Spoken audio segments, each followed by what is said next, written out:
Shalom semuanya, kembali lagi bersama kami, Yuk GKI Dadi. Nah, hari ini kita akan membahas satu sharing yang sangat menarik, yaitu tentang kesetiaan Allah. Nah, tapi sebelum itu kita mau baca dulu di ayatnya 2 Tesalonika 3 ayat 3, saya bacakan untuk kita semua. Tetapi Tuhan adalah setia, Ia akan menguatkan hatimu dan memelihara kamu terhadap yang jahat. Nah, berbicara tentang kesetiaan, kita seperti kita setia kepada pasangan, kita setia kepada teman-teman kita. Nah, terkadang kita pasti pernah mengalami satu fase yang namanya ragu.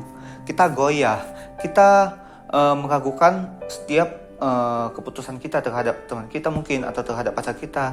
Nah, dengan sesama manusia aja kita bisa ragu, apalagi dengan Tuhan yang secara kita tidak nampak dengan kasat mata. Nah, terkadang kita merasakan bahwa banyak sekali masalah yang menerpa hidupku, banyak doa-doa yang belum terjawab.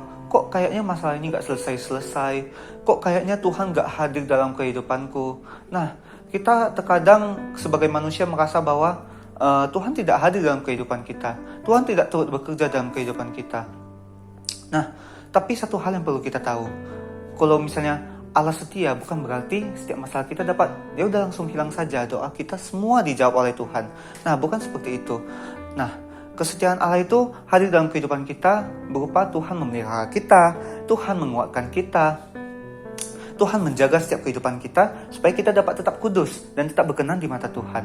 Nah, kesetiaan Allah ini bukan hanya sekedar kata-kata saja. Kesetiaan Allah ini diwujudkan dalam dua tindakannya. Yang pertama itu apa? Nah, di ayat yang ketiga dicatat bahwa Ia akan menguatkan hatimu. Nah, Tuhan akan menguatkan setiap hati kita. Apa artinya dalam Tuhan menguatkan setiap hati kita? Nah, mungkin kita ada yang sedang mengalami masalah, atau kita yang sedang berbeban berat. Nah, terkadang kita merasa bahwa kenapa masalah ini tidak kunjung selesai? Kenapa tidak ada pertolongan Tuhan dalam kehidupanku? Nah, kalau misalnya Tuhan mewujudkan Tuhan yang setia itu, Tuhan tidak serta-merta menghapus setiap masalah kita. Tapi Tuhan menguatkan setiap hati kita biar kita tetap percaya. Kita percaya bahwa tidak ada masalah yang tidak dapat diselesaikan di dalam Tuhan. Kita percaya bahwa setiap pergumulan kita dapat selesai hanya dalam nama Tuhan Yesus. Nah, jika kita berserah, kita menyerahkan setiap hidup kita kepada Tuhan, kita tidak neko-neko, kita tidak Tuhan, aku gak mau seperti ini, aku gak mau yang seperti itu. Nah, percayalah Tuhan akan menguatkan setiap hati kita. Mungkin masalah itu tidak akan langsung selesai, mungkin doa kita tidak langsung dijawab, tapi percayalah, Tuhan akan menguatkan setiap hati kita, Tuhan akan menguatkan setiap kita biar kita tetap kudus. Nah, yang kedua apa? Yang kedua itu adalah Tuhan akan memelihara kamu terhadap yang jahat. Nah, apa artinya Tuhan akan memelihara setiap kita terhadap yang jahat? Nah, mungkin banyak godaan-godaan dunia yang mungkin lebih menarik ya dibanding dengan kita setia kepada Tuhan.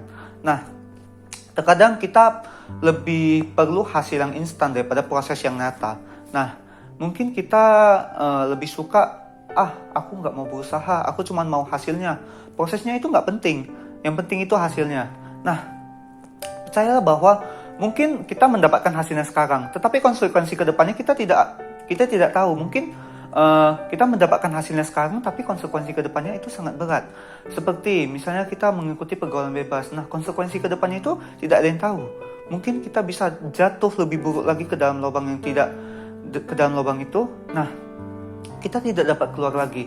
Nah, tetapi jika Tuhan memelihara kita, kita mau dipelihara oleh Tuhan, kita mau setia dalam Tuhan, sama dengan Tuhan setia kepada kita. Nah, Tuhan akan memelihara setiap kehidupan kita. Nah, kita tahu bahwa hidup dalam Tuhan itu mungkin berat ya bagi sebagian orang, bagi saya juga itu sangat berat. Tetapi percayalah, Tuhan akan memelihara setiap kita biar kita kudus dan tetap taat di hadapan Tuhan. Nah, kita sebagai remaja Kristen, kita sering merasa bahwa banyak godaan-godaan dunia, banyak kita merasa bahwa masalah kita tidak selesai-selesai, doa-doa kita itu tidak terjawab. Nah, kita merasakan kurangnya kehadiran Tuhan dalam kehidupan kita. Nah, apa yang salah? Yang salah itu adalah teman-teman tidak setia, teman-teman tidak berkomitmen dalam apa yang teman-teman lakukan. Misalnya teman-teman setengah-setengah melakukannya. Misalnya teman-teman melayani, teman-teman pelayanan, ataupun apapun itu, teman-teman setengah-setengah dalam melakukannya. Jadi teman-teman tidak merasakan kehadiran Tuhan dalam hidup teman-teman. Nah, jadi marilah sekarang kita seperti Allah yang setia dalam kehidupan kita, kita setia kepada Tuhan.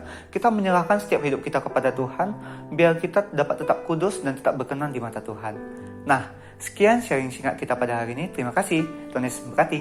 Dadah.